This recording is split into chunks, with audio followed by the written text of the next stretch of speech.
এই পাঠখন এখন কৃষকৰ গভীৰ বিশ্বাস আৰু মানৱতাৰ ওপৰত আধাৰিত।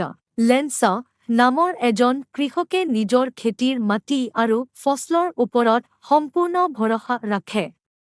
এজন কৃষকৰ ৰূপত তেওঁৰ জীৱন সম্পূৰ্ণৰূপে প্ৰাকৃতিক অৱস্থাৰ ওপৰত নিৰ্ভৰশীল। এজন দিনত বৃষ্টিৰ প্ৰয়োজন হৈছিল আৰু বৃষ্টিও আহিল।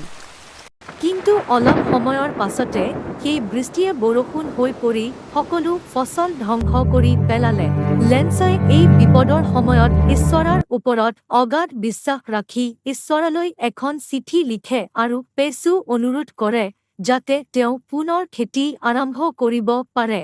চিঠিখন ডাকঘৰলৈ গৈ পায় আৰু ডাকঘৰৰ পোষ্টমাষ্টৰে সেই চিঠি পঢ়ি লেন্সৰ বিশ্বাসত অভিভূত হয়। তেওঁ আৰু অন্য কৰ্মচাৰীয়ে ধন সংগ্ৰহ কৰি লেন্সলৈ পেচু পঠিয়ায়। লেন্সয়ে সেই ধন পাই ঈশ্বৰৰ ওপৰত বিশ্বাস বজাই ৰাখে, কিন্তু তেওঁ ভাবে যে ঈশ্বৰে পঠোৱা ধনৰ পৰা কিছুমান ধন ডাকঘৰৰ কৰ্মচাৰীয়ে লৈছে। তেওঁ পুনৰ ঈশ্বৰলৈ চিঠি লিখে আৰু কয়, পঠোৱা ধন এইবাৰ অন্য কিছুমান সৎ মানুহৰ হাতেদি পঠিয়াৰ, কাৰণ ডাকঘৰৰ মানুহবোৰ বিশ্বাস কৰিব নোৱাৰি।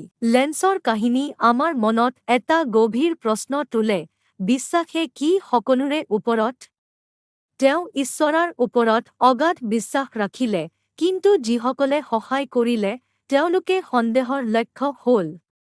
এই গল্পই শিকায়, বিশ্বাস ভাল, কিন্তু অন্ধ বিশ্বাসে কেতিয়াবা সহায়কৰো আঘাত দিয়ে। মানুহৰ মন সৰল হ'লেও তাত অনুভৱ আৰু বুজাবুজিৰ গভীৰতা থাকে।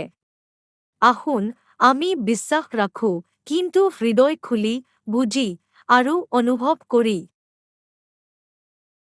ভিডিঅ'খন ভাল লাগিলে আপোনালোকে লাইক দিব, কমেণ্ট কৰি মতামত জনাব আৰু এনে ধৰণৰ নতুন নতুন ভিডিঅ' পোৱাৰ বাবে চেনেলটো ছাবস্ক্ৰাইব কৰিব।